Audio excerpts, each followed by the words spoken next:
I'm going to tell you a story today. A story that my great-grandfather probably told my grandfather, that my grandfather told my father, that my father told to me and my siblings when he used to tuck us in at night. It's a story about trust and betrayal. And no, it's not a story about a soap opera, or it's not one of those things. It's actually a folk tale. It's the story of how the tortoise broke his shell.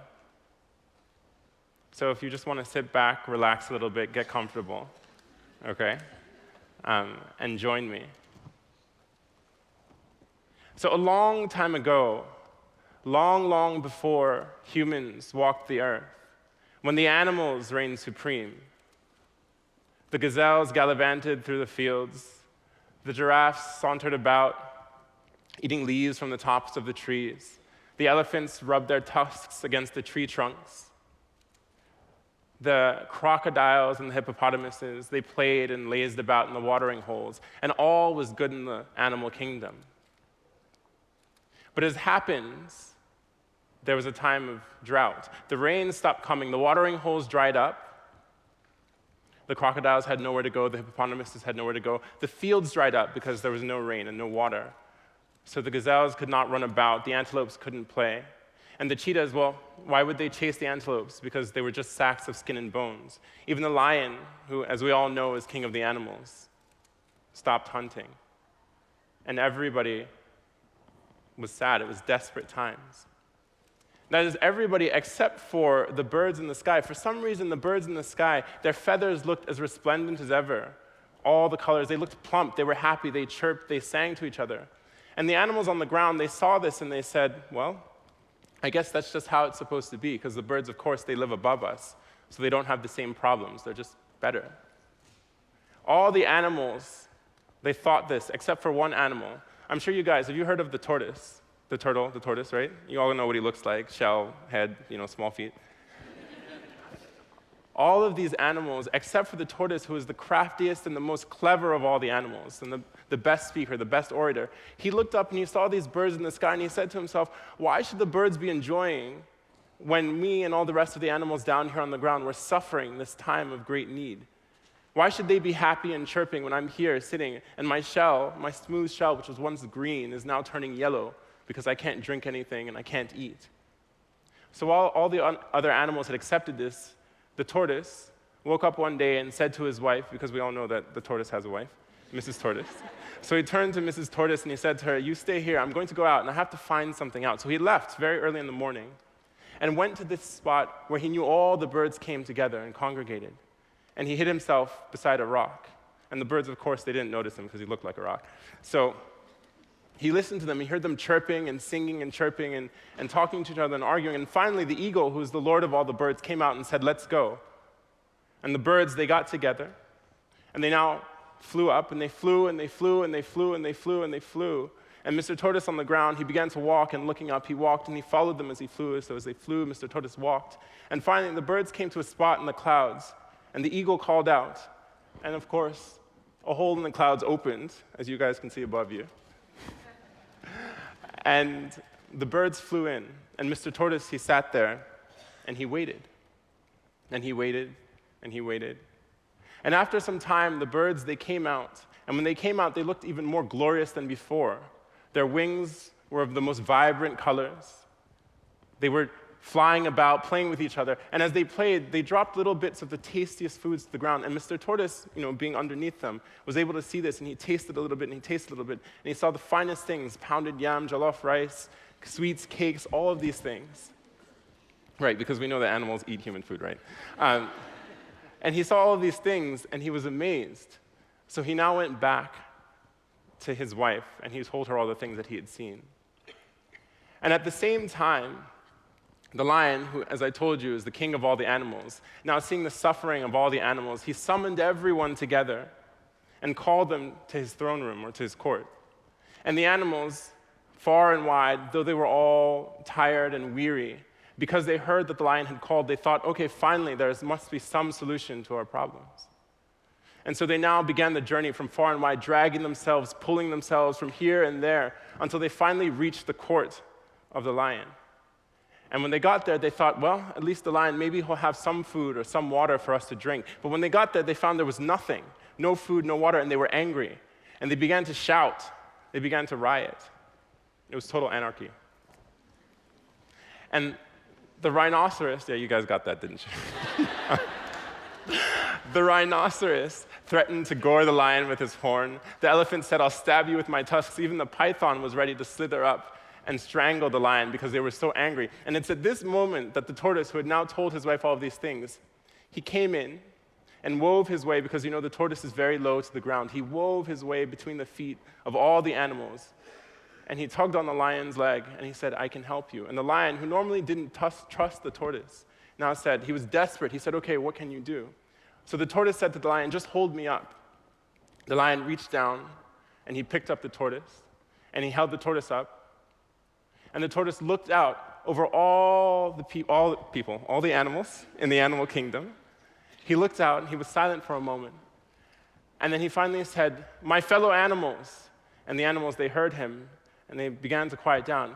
He said, my fellow animals, I want you to close your eyes and imagine a future in which you have all the food and all the drinks and all the sustenance that you could imagine.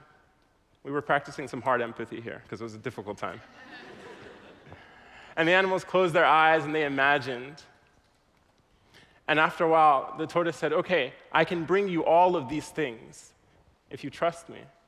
And the animals, they were in such desperate condition that they said, okay, Mr. Tortoise, speak, tell us what we must do. And Mr. Tortoise said to them, I need you to go home, and I need you to bring all the jewels and all the finest cloths and all the jewelry and the rubies, the diamonds, the gold. Bring it all to my house. Because the tortoise was preparing for a time when he knew that these things would be valuable. And he packed all of these things. He said, bring them to my house this evening, and I will show you guys the way. And so after this, the animals, they now collected all their finest things. They brought their jewels, their diamonds, their stones, their everything. They brought it to the tortoise's house. And the tortoise asked his wife to pack it all away. And then he told them, go home. I will solve your problem. So the animals left. And the next morning, Mr. Tortoise woke up, and he took one small little thing of gold. And he left his house, and he made his way to where he knew the birds were congregating. And this early in the morning, the only bird that was there was Mr. Crow. And we all know that the crows, they like shiny things. So Mr. Tortoise now greeted Mr. Crow. Good morning, Mr. Crow. And Mr. Crow said, good morning, Mr. Tortoise. And Mr. Tortoise said, Mr. Crow, you're looking more black and more beautiful than ever. And Mr. Crow said, well, why, thank you. And at that moment, the tortoise, he tripped, stumbled, and he let fall this little thing of gold to the ground. And the crow jumped up and was like, oh, what's that? And Mr. Tortoise said, oh my, I didn't realize that. And Mr. Crow said, where did you get that? And Mr. Tortoise said, well, I know a guy.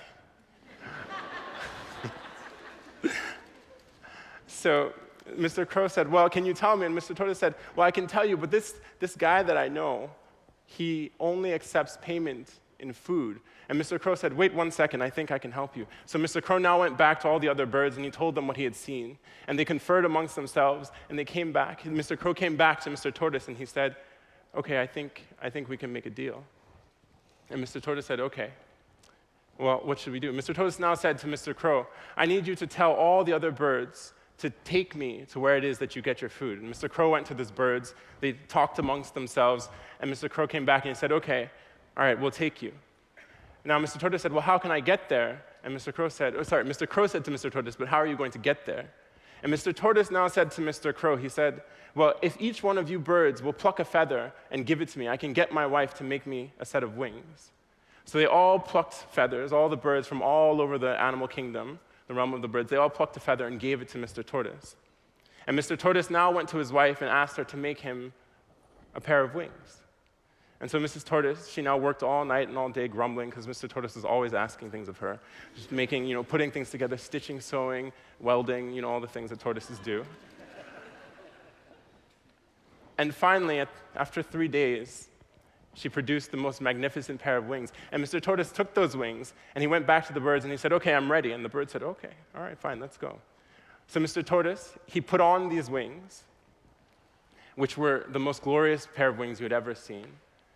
And he followed the birds. They they flew up, and they flew, and they rose higher, and they flew. And for Mr. Tortoise, this was the first time he'd ever seen the earth from the sky. So he was overwhelmed by this unexpected scene, this sense. He looked down, and he saw the earth, and then he kept flying with the birds, and they flew, and they flew, and they flew, and they flew for what seemed like hours, until they reached the spot, and the eagle called out. The door in the sky opened. But now, before they went in, the tortoise said to them, if we're going to get this food, we need to have a spokesperson. A spokesman, and I will have to be your spokesperson.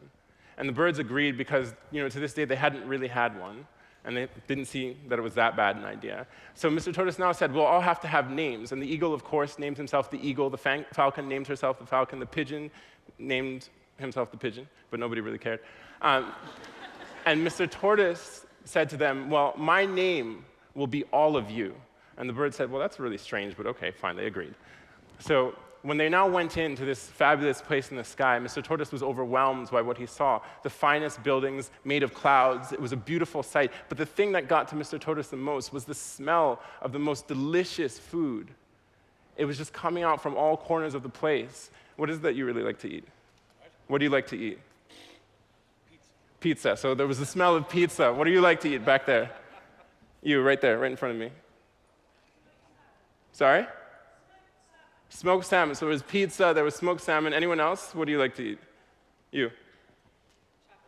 Chocolate cake. All right, for your main course? Okay. All right. So there was the smell of pizza, there was smoked salmon, there was chocolate cake. Where I'm from, we do things like jollof rice, there was pounded yam, there was stockfish, there was all the most delicious things that you could possibly see and smell. That was what Mr. Tortoise was smelling. So they now went, he followed the birds back to this banquet hall in this kingdom in the sky.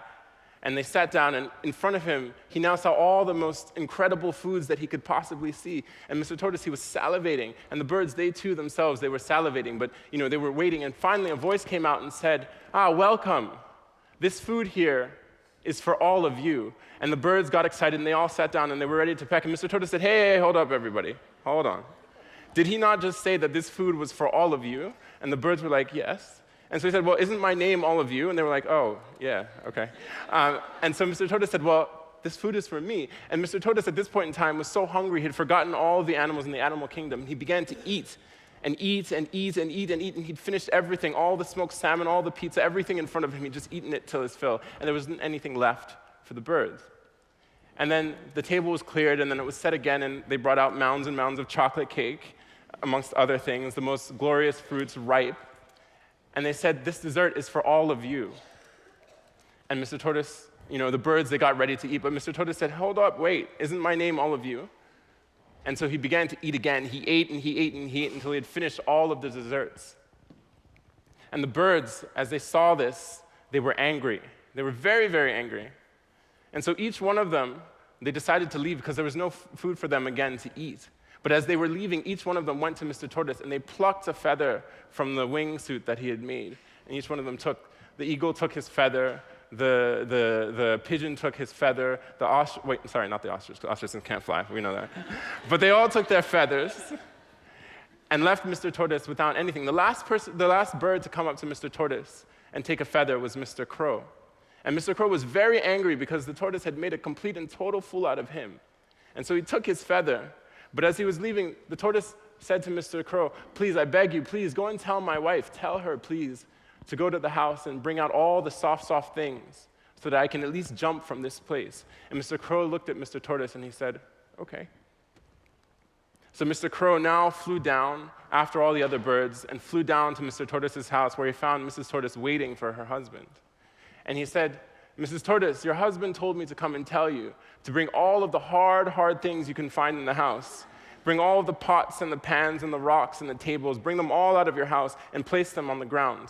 And when he's ready, he'll call out to you.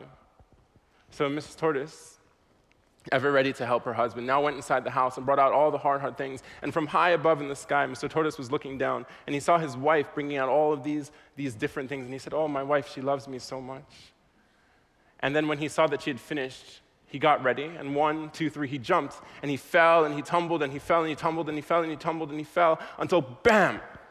He hit all the hard things on the ground, and his shell scattered and broke into 1,000,000 pieces.